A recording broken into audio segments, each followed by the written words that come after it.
y'all, so today we're doing something a little bit different. I'm going to do a little behind the scenes as I film the final episode of A Doll's House. First of all, I apologize for the kind of mess in my room. That's stuff from Christmas. But yeah, I just want to get this done. It's currently December 29th, so by the time you guys see this, the series been done. Not sure how it'll go. It might flop, so maybe I've done this all for nothing, but you know, we still want to try. So we are just about to film the final episode. Here is Nora in her departure outfit, and I love her. She is my Shayla. She's not perfect by any means, but she is my Shayla, and I love her. And yeah, this is her final outfit, and her outfits have been without a doubt like my favorite things in this whole series. Like, I love her outfit. And this one, like, this is her departure outfit. She will be losing the ring, but like, I don't know. I just feel in the last episode, in that final scene where she reveals herself to Torvald in a new outfit, I just feel she looks older, like figuratively and literally. Like, the whole point is that like this is where she stops being this doll child and, you know, grows up to leave. But like, I don't know, I just feel like she looks older in this, which I love. So yeah, like we shouldn't say it because it goes against the whole point, but she is a doll. Like, I love her. But of course, I mean it in a positive way, not like what that piece of shit means. Like, she is adorable and I love her. Yeah, I do one day want to fix the paint on her. Well, this is Janet, you know, if you guys know. But yeah, one day I will fix the paint. But yeah, she is adorable, and I'm using this new scarf that I got from this new set. Her original outfit was going to be the same thing, but with this necklace. But I was like, no, I want to add some kind of like scarf or shawl. You know, she's like venturing out into the winter. So yeah, that is Nora's final outfit. She's so cute. Yeah, I love their outfits. Torvald, on the other hand, he doesn't wear anything special, just necklaces a lot because he is nothing special. So yeah. Anyway, we are about to read the final episode. Here is the script. And fortunately this came off, so I'm probably going to fix that when I go back to school. Unless I find a stapler before then. But so we are at Act 3. Yes, this play is in 3 acts, but I did not make it 3 episodes because then they would be so long. Also, I feel like the shorter episodes are just better for suspense. So yeah, sorry, 10 episodes. So episode... Oh no, this paper fell off too. Yeah, this is where we are beginning, so... just gonna start filming that. And here is the set. Yeah, the sets in this series have been fun. I 100% do not have it accurate to like the stage and how it's set up in different movies. I just did what works best for me. Like, their house is so strange. It's like, it's a mansion. That just shows how good it is. Like, baby girl's leaving a mansion because she wants her life. Like, that's dedication. You go, girl. But yeah, like, I don't know what it is. It's like, there's a hallway out there that enters this room where you can enter these 3 rooms, but you can also enter these rooms from the outside. I don't know, their house is very complicated, but I just did what works best for me. Fun fact, I often take these down when they're not in view, so it gives me more room for my arms to film. So yeah, when these aren't in view, these are usually taken down. But yeah, we're just going to get into filming the final episode. I'm so excited, so let's just get into it. So I just finished the final scene. That's not supposed to be there. Now I can work on the alternate ending, but first I want to rough edit this version. We did it, and Mango's here, but we finally uploaded the final episode. It's on private right now, but yep, actually by now it is on public, but for me it's on private. So now I get to film the alternate ending, which is right here, which he crossed out because we didn't discuss it, but I read it. So it's all in German until the end. It's in English, but some of it's cut off. But I found it on this website, so we're all good. So yeah, just gotta get to finishing that. So it actually starts here. So yeah. Okay, so I just filmed the alternate ending. Yeah, I mean, by now you've read my community post about it. It's weird because I haven't written it yet, but I know I will. But yeah, I can understand why Ibsen doesn't like this ending. He says like it's offensive against his work, and yeah, he was just forced to write it for that one production. Some people see this as a happy ending. I certainly do not. Neither of them are happy, but people are like, in this version, she stays with her children, so that makes it happy. I don't think it's very happy that she's stuck with him. I know her children, like, it's not great, but yeah, you guys can tell me what ending you like better. But yeah, that is it. I finally filmed everything for A Doll's House. I do have music videos planned, which I'll get into. But yeah, I'm so happy. I found this little stapler, so I put it back together, so that's good. Okay, now for a little behind the scenes. Sorry about the mess. That's where I had to find a bunch of these little toys that I kept in there. But for the most part, since I've started this, I've had this bin right here with all of the house accessories. Yeah. all of the different accessories. Yeah, I got rid of the Christmas tree after episode 5. Like, yeah, it was probably supposed to stay there, but I was like, it's getting in the way and I can't, like, and falling apart. I mean, that's the point. It's supposed to represent, like, Nora and how she's, like, this pretty state who, like, eventually falls apart after Christmas. But, yeah, there's the Christmas tree, fireplace for the living room, all the torn up letters and little visiting cards, the little macaroons I made, which is cute, little tarantella thing, packaging for the macaroon. This was never used. I used to keep their rings in. There's Dr. Rank's cigar. Yeah, there's just keep the accessories in there. And then, here are the other accessories that I just took down. Yeah, some of this was never used. And I had a few different things I was thinking of using for, like, carpets and floors, but I didn't get around to it, except for this one. And this is where I've been keeping the cast. So this is where I kept a lot of potential outfits. Quite a few I didn't use, but some of them. So we have, like, Nora's first outfit. I was really gonna have Nora wear this at some point, but then I was like, nah, I like the yellow one better, so Christine can wear it. I originally thought it for Nora, because I was like, the head bows, they make her look more, like, cute, doll-like, and childish, because I wear head bones, and I know they're childish. But I was like, nah, this one kind of matches Christine, so she can have it. Dr. Rank's hat. The bow tie Dr. Rank wore. I was originally going to put it on Torvald, but it wouldn't stay, so I was like, Dr. Rank can wear it. Her yellow outfit, which is definitely, like, my favorite. It was so cute. Anne Marie, who really wasn't in there too much, but she is cute and important. We have Christine. She's still in her scarf. Originally, I was gonna have her wear this for, like, her, like, final outfit, like, talking to Krogstad and then leaving, but then I was like, no, I like the scarf and headband better, so that suit her more. Krogstad never wore anything but this scarf, but yeah, he's not a villain. He just was misunderstood. Okay, he might be the antagonist, but he's not the villain. That's that dude. Dr. Rank, who I made the best character, let's be honest. His voice, I definitely made him the best character unintentionally, and this is Chris, as you guys know, when he's missing a tail, but yeah, I accidentally made him the best character. He's so funny, and, like, I'm so sad he had to die. Like, he was such a good man. Like, such opposite of Torvald. And I've said it at this point to you guys, but I know Nora didn't like him romantically, but, like, I honestly, I ship them. I do. I like to think in, like, an alternate universe, if he wasn't dying after Nora ran away, she ran to him, like, and they got together, and, like, she realized, and he realized what a bad man Torvald was, and they realized together, and they got together. Like, that'd be cute. But yeah, sadly, Dr. Rank is history. Helene, who is adorable. I think she's underrated. I know she was just a maid and she was just professional in play, but I think she's cute. And also she's a chinchilla, which I think are underrated LPS, so I was glad I was able to use her. This is Gabby, but, like, I was able to use her in this, even though it was a small role. I think she was cute. And also I think she was in it more than Anne Marie, so yeah. I also like the idea of alternate endings, or, like, what happened afterwards, I guess. Like Nora said in the end, like, she thinks Christine will put up with her for the night. So I like to think, like, she went over to Christine's and Christine was proud of her, and Krogstad was there and they apologized. Like, I just think they would be cute. Maybe I could make a film on that, but no promises. Because, again, like, I don't want to mess with the story too much. Yeah, here's some other outfits I never used. Yeah, this necklace too. Christine wore that, but yeah. Oh yeah, and then this, some more. Oh, there's Halloween scarf, but yeah. Here are the sets I got for Christmas, and I was so excited when I saw these, because I was like, yes, that is perfect for Nora's party outfit. I was wanting a red bow.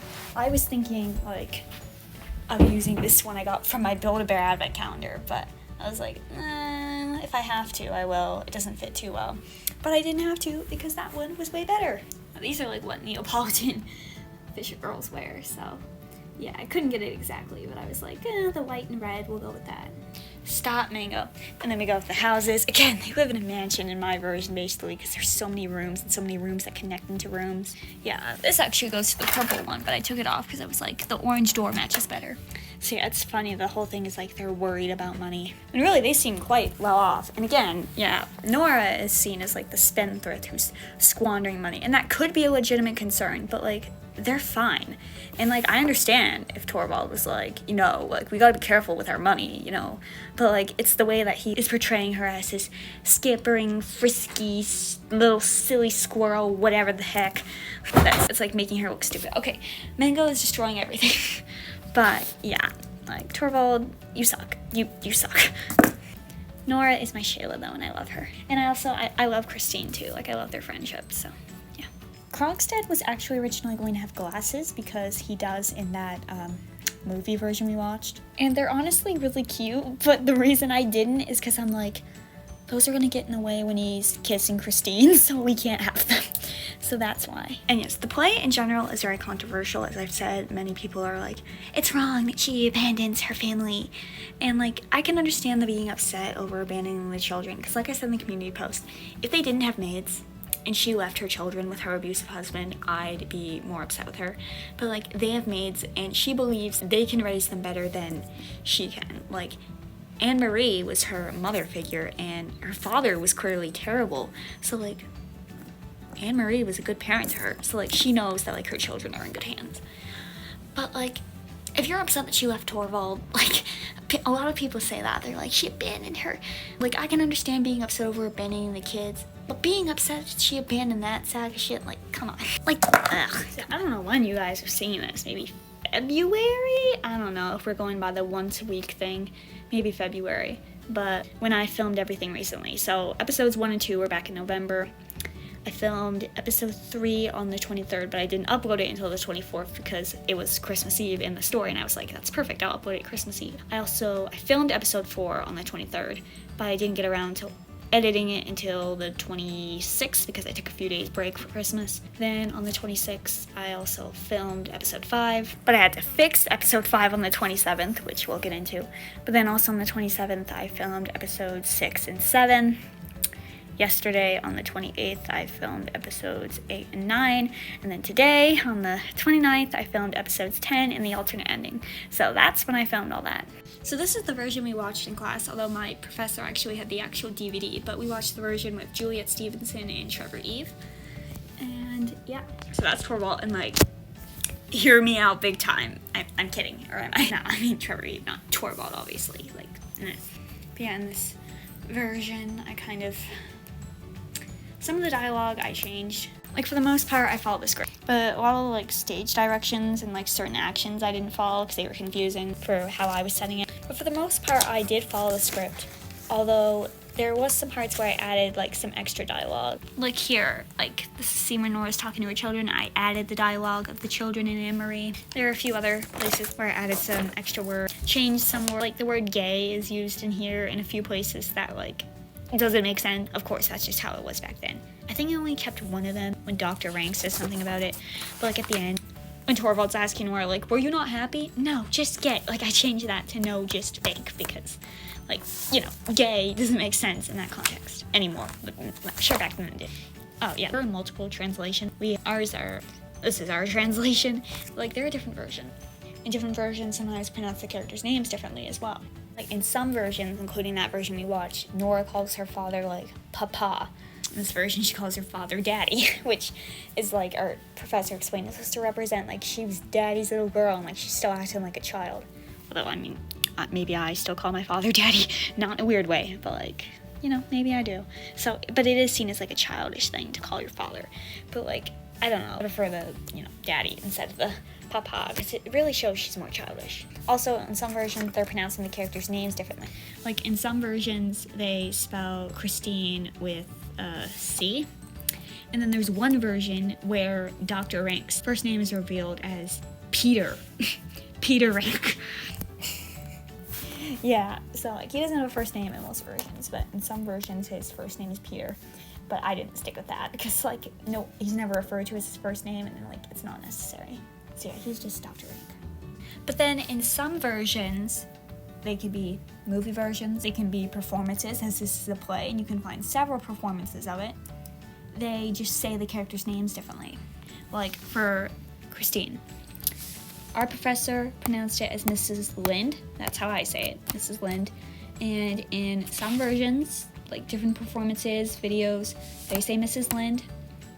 In other versions, they call her Mrs. Linda. I believe they call her that in this version. But like in some plays and some analysis videos on it, they call her Mrs. Lind. Some they say Linda.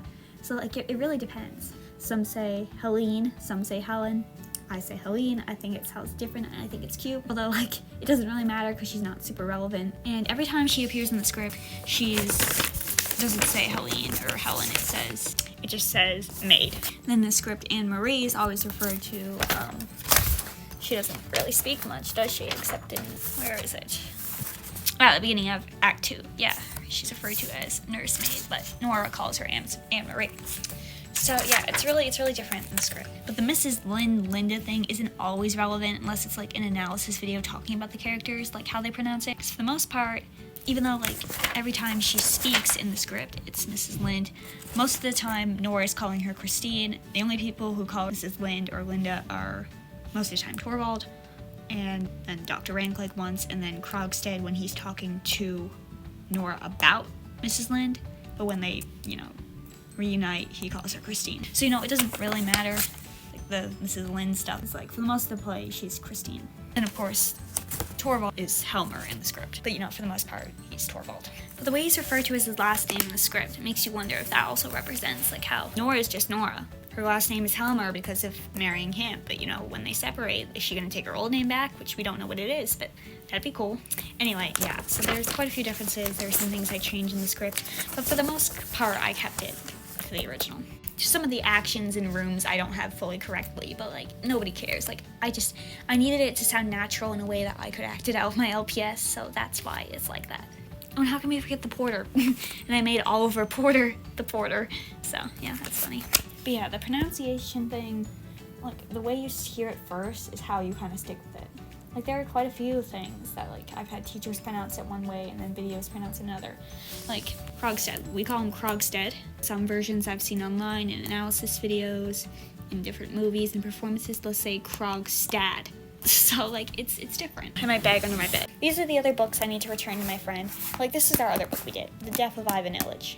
Our professor pronounced it as Ivan Illich. That's how I read it. That's how, after that, I say it. But I've watched videos where they say it Ivan Ilyich. It's strange. It's the way you hear it first is kind of the way you stick to. And we'll never know the official way to say these names. But, we can't really ask, considering those duds. But yeah, about the books. So we had 6 readings to do in English, and 5 of them were book. 2 of them I bought.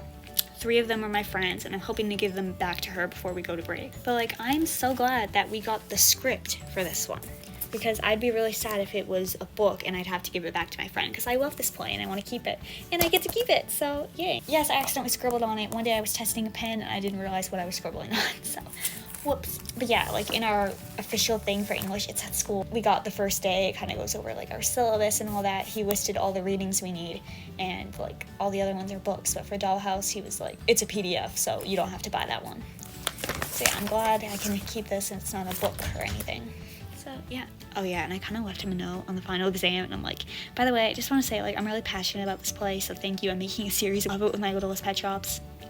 Didn't tell him the channel name, so hopefully he doesn't find it, but I just wanted to tell him, because if you watched my university recap video, I'm saying I was really close with him, he was amazing, and I just wanted to tell him that, so yeah. A lot of the teachers I get close with eventually find out about my channel, because I've done videos for projects and stuff. I haven't done any of that in university yet, but yeah, I was I just want to tell him, because on the exam, I was being very specific. I'm oh, this is from Act 1, scene, it's funny, and nobody else knows that, but since I've been acting it out, I'm more familiar with it. I now read it in my characters' voices, Yeah, so I finally got to clean up, although I do want to make some music videos, so I'm do I really want to put everything away yet? I don't know, I'll think about it. By the way, I did get my final grade for English, and I got an A, which is so exciting. I do feel I was really, really close to an A+, but I didn't quite get it. But I really want to know what I got on my final exam. But I don't think we ever will know, since that class is over. And, we're not going to get those back. I wish I could know, though, because I feel I did pretty well. Because, he told us it was going to be on this, Fahrenheit 451, and then this other movie we watched. But literally the whole thing was on the Doll's House except for one question. 6 out of the 7 multiple choice, fill in the blank, whatever questions were from a Doll's House. All 4 of the quotations we had to do were on a Doll's House. And then, okay, to be fair, we had 2 options for an essay. We could do it on this or on the other book, and I did it on this. So for me, the whole thing was on a Doll's House. But yeah, since I'm passionate and I know it really well, I wish I know what I got. He told me on the first page I got 7 out of 7, and I'm certain I got the quotations right. I just want to know what I got in that essay. I'm assuming it was good, since I got an A in the class overall, but I want to know. But yeah, I guess we never will. Anyway, the simple questions that were a multiple choice, fill in the blank, for a Doll's House was asking where Henrik Ibsen was from, even though we never discussed that, but I knew it, because although maybe we did on the first day, I wasn't there for half the class the first day we started talking about this, because I was at the Sexual Violence Center, and I showed up to class late. If you want to know what that's about, you can watch my first semester university video, like part 4 or 5, I discuss it. Anyway, but like I just knew it because I took so many practice quizzes online. Like I look up things and I do them. Like I do other quizzes. Sometimes it's not relevant to what we need to know, but other times it is, and it was just good practice. And like I knew it, so I'm like, oh, he's from Norway. I knew that, and that's where like the play is kind of set. So I knew that.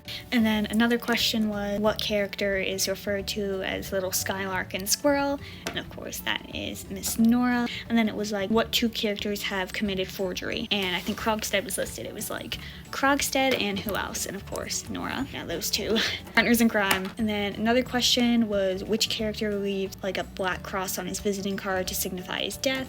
And that is of course my guy, Dr. Rank. So sad. Another one was, what's the dance called that Nora does? And that is the Tarantella. And then the last question, the multiple choice, fill in the blank, whatever, that was related to it was, what is the last famous thing that's heard at the end of the play? And that of course is the slamming door. So yeah, got 7 to 7 of that. And then the other question was about Fahrenheit, and it was like, what is this mechanical creature called? And it's the mechanical hound. So yeah, I knew all that pretty well, so that's good.